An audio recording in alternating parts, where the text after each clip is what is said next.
Good morning students. आज हम हिंदी में प्रकरण 12 एक नई शुरुआत पढ़ेंगे।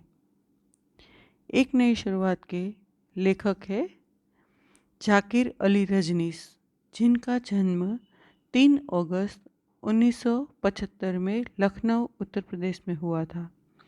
भाषा हिंदी, विधाएं कहानी, विज्ञान कथा, कविता, नाटक, उपन्यास, पटकथा, आलोचना, बाल साहित्य। मुख्य कृतियाँ उपन्यास, गिनी पिग और अन्य में हिंदी में पटकथा लेखन एवं विज्ञान कथाएं। जाकिर अली रजनीश का जन्म 1975 में उत्तर प्रदेश में हुआ था। वे एक जाने माने सुप्रसिद्ध लेखक हैं, जिनकी वैज्ञानिक विषय लेखन में सविशेष रुचि रही है।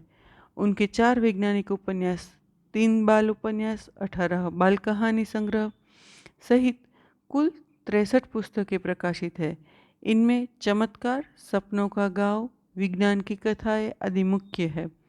गिनी पिग, समय के पार इनके प्रसिद्ध उपन्यास है। उत्कृष्ट लेखन के लिए विज्ञान कथा भूषण सम्मान तथा भारतेंदु हरिश्चंद्र पुरस्कार तथा सर्जना पुरस्कार सहित अनेक सम्मान प्राप्त हुए हैं। भारतेंदु पुरस्कार जो है वह सूचना एवं प्रसारण मंत्रालय भारत सरकार द्वारा 1997 में उनको दिया गया था।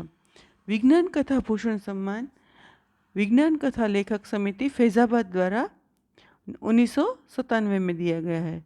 सर्जना पुरस्कार उत्तर प्रदेश हिंदी संस्थान लखनऊ द्वारा 1999 तथा 2000 में दिया गया है।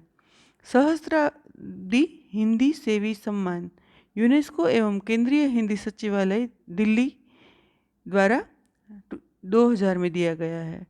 श्रीमती रतन शर्मा स्मृति बाल साहित्य पुरस्कार दिल्ली से 2001 में दिया गया है।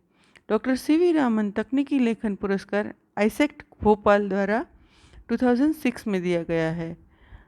प्रताप नारायण मिश्र युवा रचनाकार सम्मान भाऊराव देवरस सेवा न्यास लखनऊ द्वारा 2008 में दिया गया है। अंतर्राष्ट्रीय कथा महोत्सव पुरस्कार अभिव्यक्ति शारजा यूएई 2008 में दिया गया है। ब्लॉग दशक सम्मान परिकल्पना लखनऊ 2012 में दिया गया है। जाकिर अली रजनीश जो है बहुत ही प्रचलित लेखक है, जिन्होंने वैज्ञानिक संशोधन विषयक कृतियों का बहुत ही लेखन किया है। एक नई शुरुआत जो है वो वैज्ञानिक संशोधन कृति है। इस कृति में मानव देह को तरंगों में रूपांतरित करके अन्य स्थान पर भेजने की अत्याधुनिक टेक्निक और तत्संबंधी किए जाने वाले प्रयोगों का हैरत अंगेज वर्णन रोमांचक ढंग से प्रस्तुत किया गया है। यहाँ 2 वैज्ञानिकों की अद्भुत सिद्धि का वर्णन प्रस्तुत है। इस चैप्टर में हम पढ़ेंगे कि मानव जो है वो कौन कौन सी जगह पे पहुंच गया है और क्या क्या संशोधन कर रहा है। प्रोफेसर रामिस और उनके सहायक माधवन के जीवन के वे अद्भुत क्षण थे। उनके जीवन में आज वह होने वाला था जो अद्भुत ही नहीं असंभव भी था। मानवता के इतिहास में आज पहली बार मानव प्रक्षेपण यंत्र का परीक्षण संपन्न होने जा रहा था। 2 अति शक्तिशाली कंप्यूटरों और द्रव्य विश्लेषण यंत्रों द्वारा निर्मित मानव प्रक्षेपण यंत्र 2 खंडों में विभक्त था। प्रक्षेपण माने फेंकना, तो मानव प्रक्षेपण मानव को एक जगह से दूसरी जगह ले जाने वाला यंत्र बन रहा है और उसका प्रयोग आज होने वाला है। तो यहाँ पे वो लेखक बता रहे हैं कि कैसे बनेगा, वो कैसे शक्य है वो। तो यहाँ पे दिखाया गया है कि दो यंत्रों द्वारा, एक जो है कंप्यूटर है, दूसरा है द्रव्य विश्लेषण यंत्र और मानव प्रक्षेपण यंत्र, 2 खंडों में विभक्त था। यंत्र का एक भाग प्रोफेसर की प्रयोगशाला में और दूसरा भाग वहाँ से 500 मीटर दूर स्थित माधवन के घर में स्थापित किया गया था। प्रोफेसर रामिस ने कंप्यूटर पर अंतिम कमांड देने के बाद गर्व से स्क्रीन की ओर देखा। उनका चेहरा एक विशेष प्रकार से आभा से दमक रहा था। कुछ ही पलों में कंप्यूटर ने प्रोसेस रेडी का सिग्नल दिया प्रोफेसर रामिस ने अपने सहयोगी माधवन को फ़ोन पर अलर्ट किया और धड़कते दिल के साथ कंप्यूटर चालित चैम्बर में प्रविष्ट हो गए और अगले ही क्षण मानव प्रक्षेपण यंत्र अपनी जटिल प्रक्रिया को संपादित करने में व्यस्त हो गया। दूसरे छोर पर बैठा हुआ माधवन दम साधे कंप्यूटर स्क्रीन पर आंखें गड़ाए हुए था। प्रोफेसर का शरीर अपने मूल तत्वों से विभक्त होना प्रारंभ हो गया था। बस अब कुछ ही क्षणों की बात थी, लेकिन इस समय माधवन को एक एक क्षण 1 साल के बराबर लग रहा था और इसी अंतराल के बीच सहसा उसके दिमाग में वह घटना कौंध गई जब वह प्रोफेसर रामिस से पहली बार मिला था। अभी जो वह है वो फ्लैशबैक है, मतलब उसको विचार आ रहा है कि वो पहली बार प्रोफेसर रामिस से कैसे मिले थे। वह ऐसा ही एक गर्म दिन था जब वह प्रोफेसर रामिस के जिगरी दोस्त आनंद मेहता के सिफारिशी पत्र लेकर पहली बार उनकी लैब में पहुंचा। उस समय वे अपने कंप्यूटर पर झुके हुए थे। माधवन का परिचय जानने के बाद प्रोफेसर रामिस ने सहर्ष उसे अपने साथ काम करने की अनुमति प्रदान की थी। जो प्रोफेसर रामिस है उसका एक फ्रेंड है आनंद मेहता, उन्होंने इनको प्रोफेसर रामिस के पास भेजा था माधवन को। तो वो वहाँ पे उनकी सिफारिश लेने के बाद गए थे, तो उन्होंने उनके साथ काम करने की अनुमति दी थी। माधवन ने एक नज़र प्रोफेसर के कंप्यूटर पर डाली, पर उसे कुछ समझ में नहीं आया। तो उसने पूछ ही लिया, सर आनंद सर ने बताया था कि आप किसी विशेष प्रोजेक्ट पर काम कर रहे हैं। प्रोफेसर रामिस ने माधवन के चेहरे की ओर देखा, जैसे वे यकीन कर लेना चाहते हो कि माधवन से अपने प्रोजेक्ट की बातें शेयर की जा सकती है अथवा नहीं। हालांकि माधवन के साथ आनंद की संस्तुति थी, लेकिन फिर भी उन्होंने माधवन की आंखों में झांककर उसे परख लेना उचित समझा। उन्होंने एक लंबी सांस ली और फिर अपने ड्रीम प्रोजेक्ट मानव प्रक्षेपण यंत्र के बारे में माधवन को बताने लगे। प्रोफेसर की बात सुनकर माधवन का मुंह आश्चर्य से खुला रह गया। आखिर जब उससे रहा न गया तो वह पूछ ही बैठा, सर क्या वास्तव में ऐसा संभव है? प्रोफेसर रामिस ने माधवन की ओर देखा, जैसे कोई 10 साल का बच्चा हो। वे बोले, क्यों नहीं भेजा जा सकता? यहाँ पे जो प्रोजेक्ट है वो क्या है कि एक मानव को एक जगह से किसी भी वस्तु या चीज़ या वाहन के बगैर दूसरी जगह भेज देना। तो ये माधवन की समझ में नहीं आ रहा था। प्रोफेसर रामिस है वो कई सालों से इसके ऊपर प्रोजेक्ट कर रहे थे, तो वो दोनों में संवाद होता है कि ऐसा हो सकता है। तो जो प्रोफेसर रामिस है वो रहे अवश्य हो सकता है। कहते हुए प्रोफेसर रामिस ने एक क्षण के लिए रुके, फिर माधवन की ओर देखे और से कोई प्रतिक्रिया व्यक्त न होने पर वे रुके नहीं। उन्होंने अपनी बात आगे बढ़ाई, अरे भाई ये तो तुमने 5वीं क्लास में ही पढ़ा होगा कि प्रत्येक वस्तु एक विशेष प्रकार के अणुओं से मिलकर बनती है।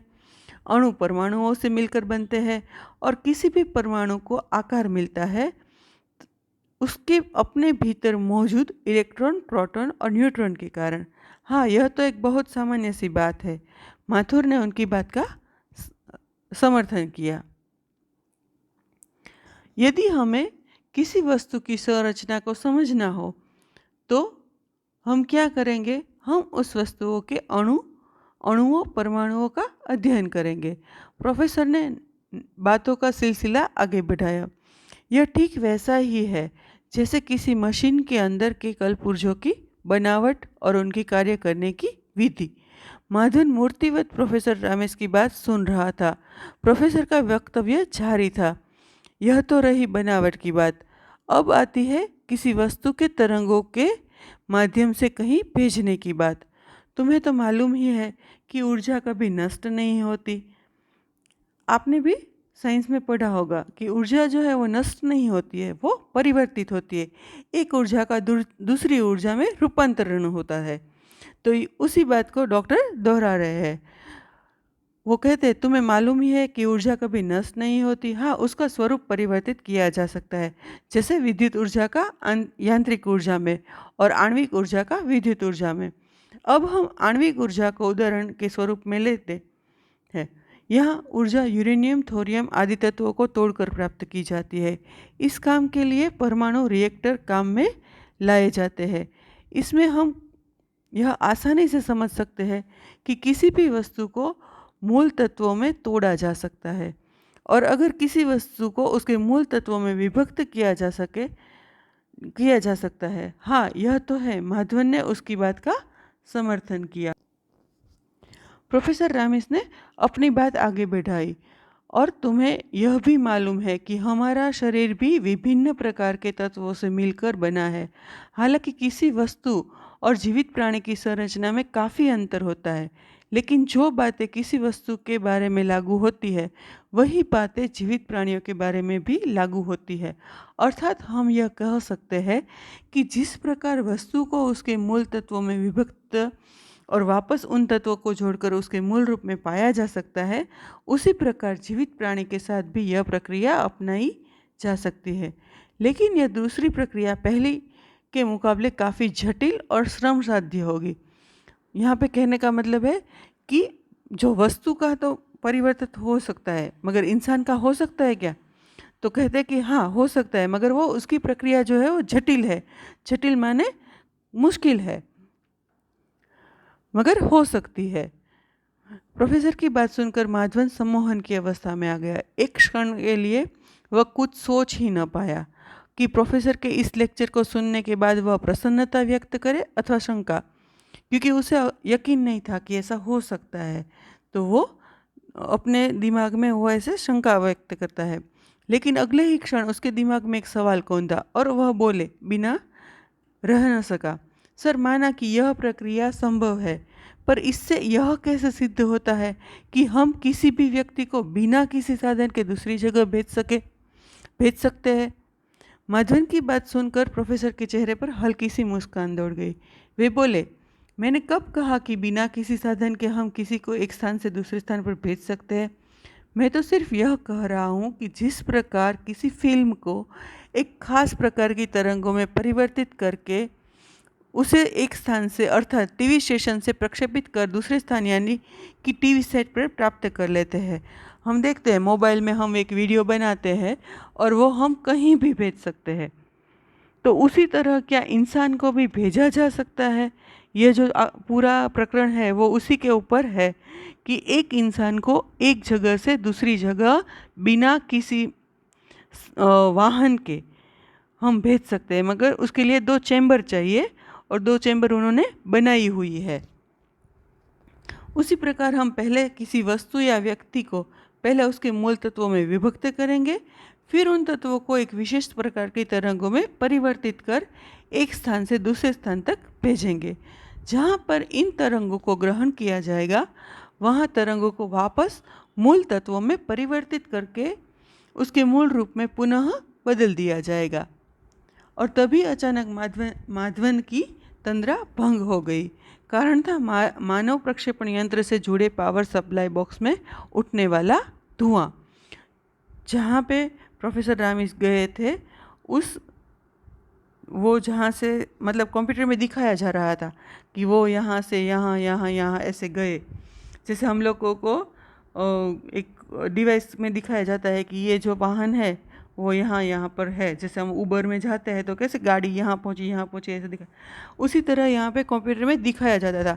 मगर क्या हुआ, उसमें बीच में सप्लाई बॉक्स में धुआं उठने लगा। यह देखकर माधवन हक्का बक्का रह गया। उसने मॉनिटर पर एक उठती सी नज़र डाली तो प्रोफेसर रामिस का शरीर तरंगों में परिवर्तित होकर प्रक्षेपण यंत्र के रिसीवर की ओर चल पड़ा था। लेकिन अचानक हुई यह दुर्घटना माधवन का शरीर पसीने से नहा उठा। इससे पहले कि वह कुछ करता, कमरे की पावर सप्लाई ऑफ हो गई, मतलब इलेक्ट्रिसिटी बंद हो गई। तो माधवन के हाथ पैर फूल गए। उसकी समझ में ही नहीं आ रहा था कि वह क्या करे क्या नहीं। उस समय सिर्फ यंत्र की रडार प्रणाली और उससे जुड़ा कंप्यूटर ही काम कर रहा था। प्रक्षेपण यंत्र का नियंत्रण कक्ष फेल हो जाने के कारण प्रोफेसर रामिस का तरंग रूप में परिवर्तित शरीर प्रक्षेपण यंत्र की रिसीविंग प्रणाली के नियंत्रण से बाहर जा चुका था। एक जो रोड था वहाँ पे मतलब उसकी जो दिखाई दे रही थी वो उस प्रणाली के बाहर उसके शरीर की तरंगे जा रही थी। तो अब क्या होगा, यह सोचकर माधवन जो है वो बेचैन हो गया था। लेकिन सुकून की बात यह थी कि तरंगों में परिवर्तित प्रोफेसर की शरीर को स्थिति कंप्यूटर पर प्रदर्शित हो रही थी। मानव प्रक्षेपण यंत्र की दूसरी इकाई ठप हो जाने के कारण प्रोफेसर रामिस का तरंग स्वरूप अपनी गति खो बैठा था। वह हवा के बहाव के साथ दूसरी जगह पर नाले के किनारे बनी झुग्गियों के बाहर जा रहा था। प्रोफेसर का जो तरंग स्वरूप अपनी गति खो बैठा और वह हवा के बहाव के साथ प्रयोगशाला के पीछे बहने वाले नाले की ओर उड़ चला। नाले के किनारे बनी झुग्गियों के बाहर काफ़ी चहल पहल थी।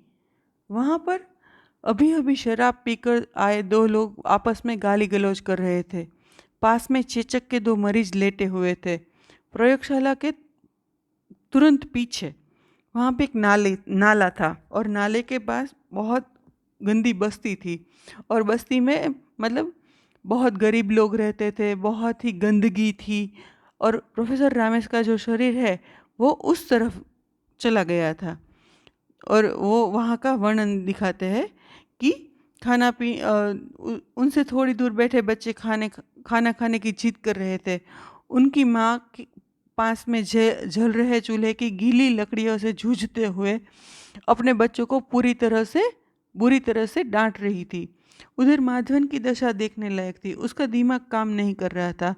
कभी यह फायर ब्रिगेड वालों को फ़ोन कर रहा था, कभी बिजली के मिस्त्री को, और कभी अपने आप से बातें करने लग रहा था। उस उपक्रमों में 15 मिनट का समय कब व्यतीत हो गया यह पता ही नहीं चला।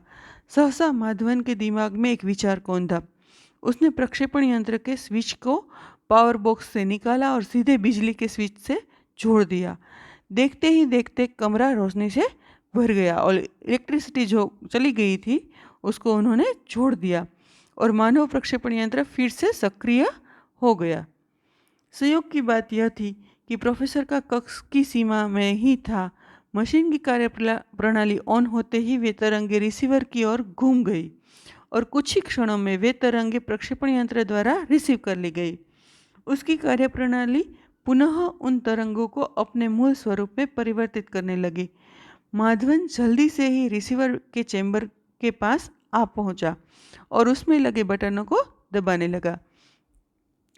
जो प्रणाली के बाहर जो शरीर चला गया था वो उसकी कक्षा में ही था, तो वो फिर से मतलब काम करने लगा, तो वो फिर से तरंगों में परिवर्तित होने लगा।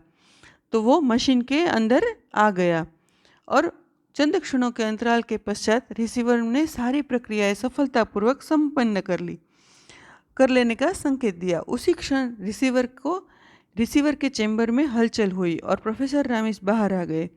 माधवन अपनी उत्तेजनाओं को संभाल नहीं सका। वह लपक कर प्रोफेसर के पास पहुंचा और उन्हें अपनी बाहों में भींच लिया। लेकिन अगले ही क्षण प्रोफेसर का अचेत शरीर माधवन की बाहों में था। प्रयोग सफलतापूर्वक हो गया, मगर जो प्रोफेसर रामिश है वो उस अपना मतलब चेतन है वो खो बैठे, वो अचेत हो गए, मतलब बेहोश हो गए। तो माधवन ने प्रोफेसर को बगल के कमरे में लिटा दिया और बिना कोई समय गंवाए डॉक्टर को बुलाने के लिए फ़ोन मिलाने लगा। डॉक्टर ने आते ही प्रोफेसर का चेकअप किया। उन्होंने प्रोफेसर रामेश को एक इंजेक्शन लगाया और फिर दिशा निर्देश करके चले गए। प्रोफेसर रामेश के मस्तिष्क में काफ़ी पुथल मची हुई थी। एक और थी उनकी वर्षों की मेहनत, उनका महान आविष्कार जो उन्हें भारतवर्ष ही नहीं संपूर्ण विश्व में प्रसिद्धि दिलाने वाला था। दूसरी ओर था उनका कुछ क्षणों का वह अनुभव जिससे वे अभी थोड़ी देर पहले ही दो चार हुए थे, मतलब रूबरू हुए थे।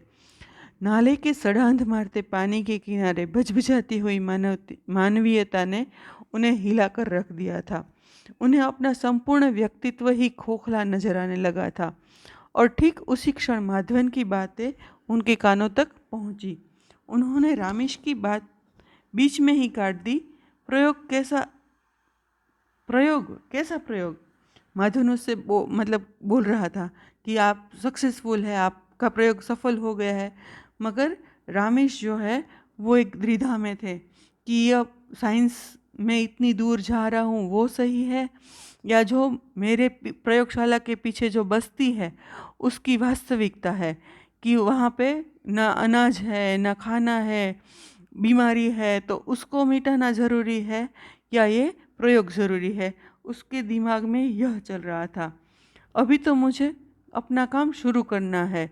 इस देश के लाखों नागरिकों को कुपोषण से बचाना है, उनको जीवन की न्यूनतम सुविधाएं उपलब्ध करवानी है। यह बहुत बड़ा काम है और अभी तो इसकी शुरुआत होनी भी शेष है।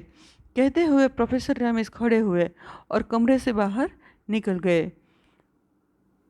माधवन हैरान परेशान उनके पीछे भागा। यह समझ भी कैसे सकता था कि इस दुर्घटना के दौरान प्रोफेसर रमेश पर क्या बीती थी और किन हालात में वे इतना बड़ा फैसला लेने में सक्षम हुए थे।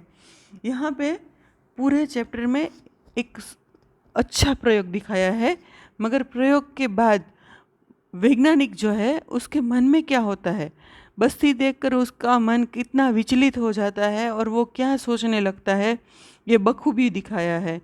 मतलब समझाया है कि सबसे पहले ज़रूरी क्या है।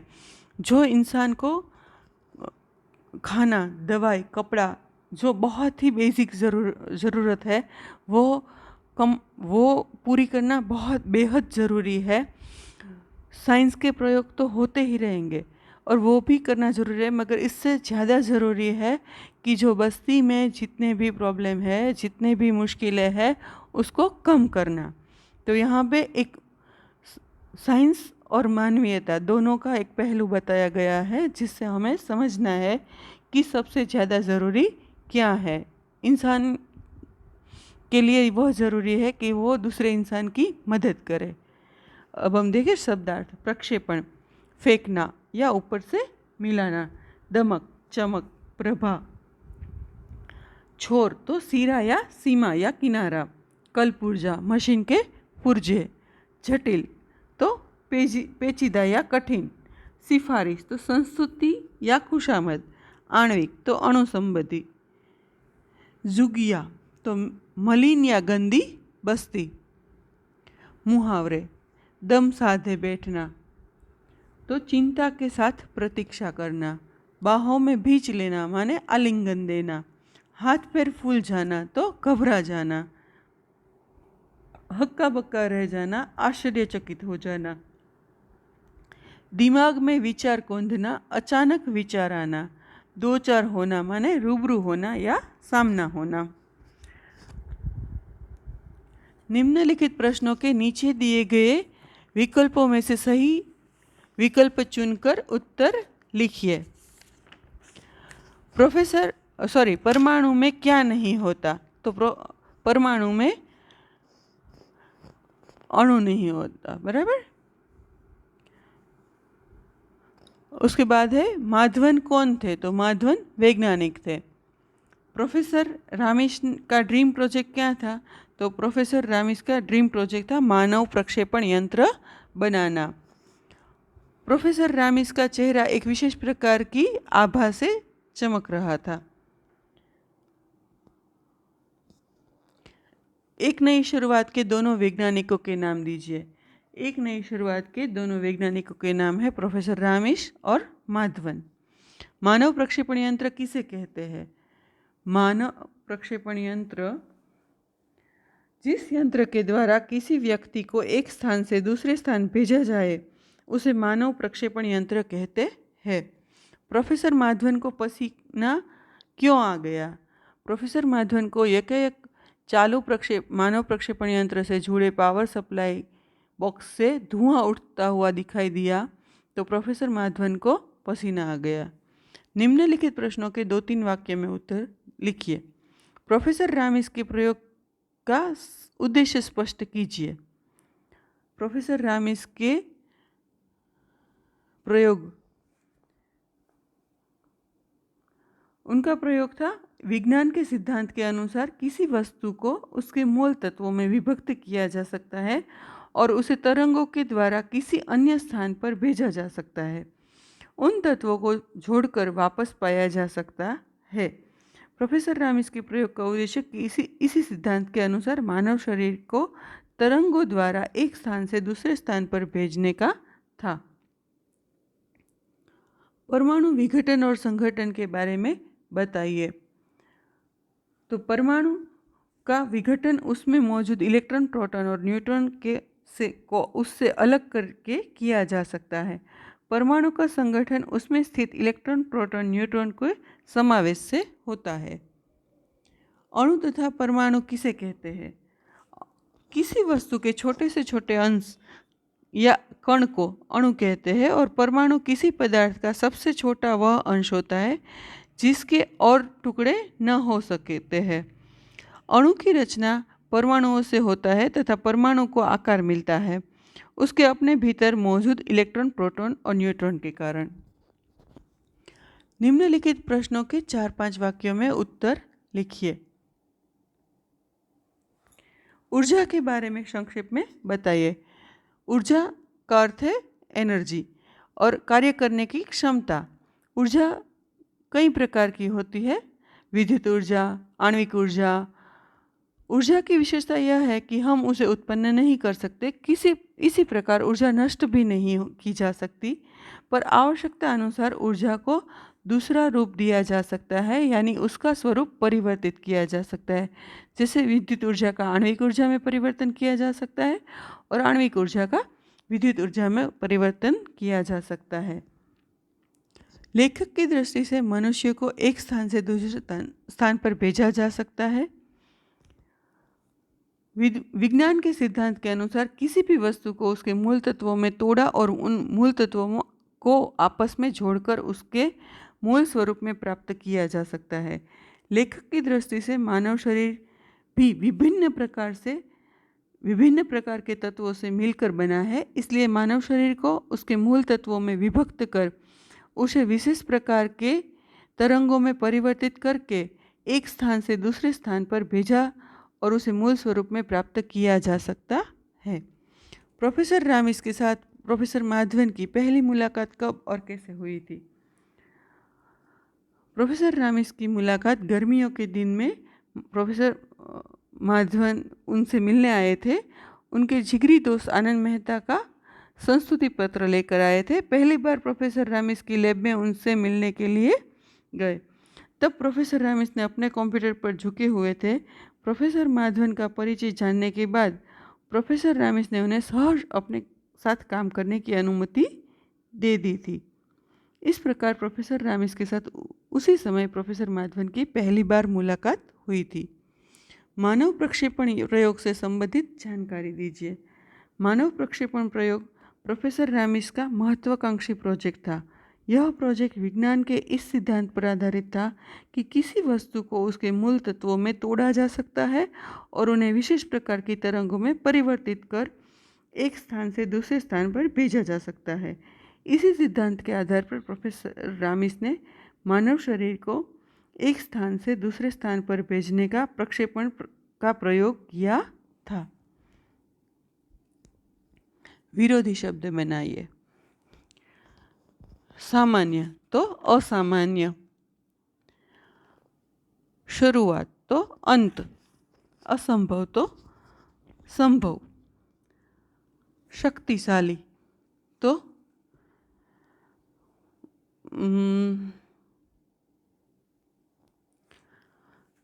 शक्तिशाली तो शक्तिहीन, आनंद तो दुख या विषाद, जटिल तो सरल, जटिल माने मुश्किल तो उसका ऑपोजिट होगा सरल।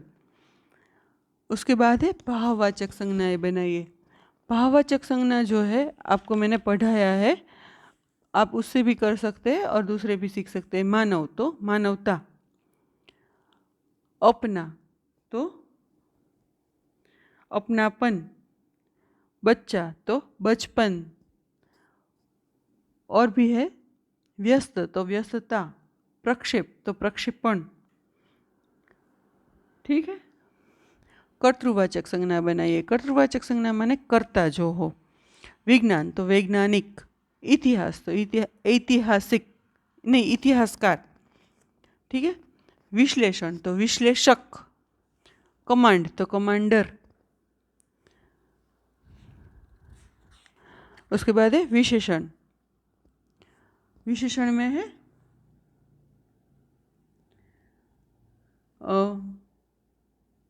एक मिनट, शरीर तो शारीरिक, उसके बाद है क्षण तो क्षणिक, आनंद तो आनंदित, वास्तव तो वास्तविक।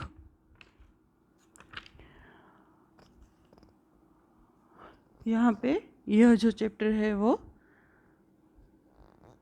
खत्म होता है। धन्यवाद।